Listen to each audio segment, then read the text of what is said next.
Dr. Pompa here with another 180-degree solution. You can see I'm outside. Matter of fact, I'm outside of a museum in Jackson Hole, Wyoming. And I've been doing some great research about this great place that's very historic because there's been so many Indian tribes here. This is a real cowboy town. But doing some research here, I believe I found out something that proves a point that I learned with my patients.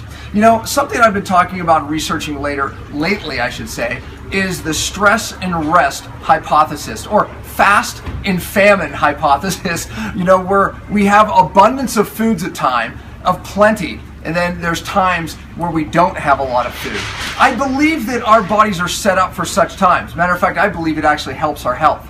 Well, when you look at the history of this great place and the history of the Indians and the cowboys that lived in this town, well, it was very similar to that. The winters here are very, very harsh, as you might look and see around me right now, but you can't. But it is a very harsh winter here. And at those times, these people would store up meat, and they would eat mostly the meat, the fat of buffalo and elk and other animals.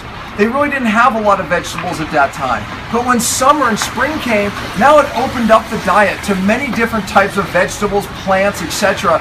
And of course, by that time, they were sick of the buffalo and the meat and the fat. So they would go from a high-fat diet in the winter, and in the summer, they would go to more of a vegetable-based diet. So what's the point?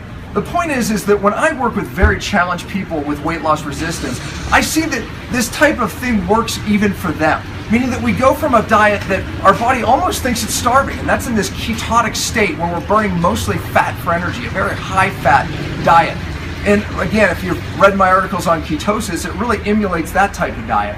And one thing I've noticed is people that have trouble becoming fat burners, if they go on that diet for a while and they struggle, then they come off the diet for a few months and then they go back into it.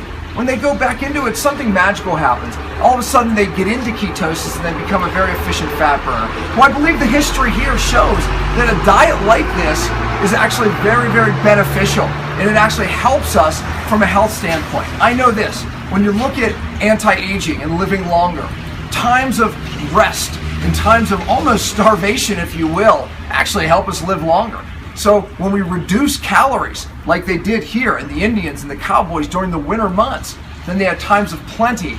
I believe that emulates a cycle of survival in our bodies and helps us live longer, and even helps us become more metabolically efficient and better fat burners. So how about that for a 180-degree solution, opposite of what you'd think? Hope it helps.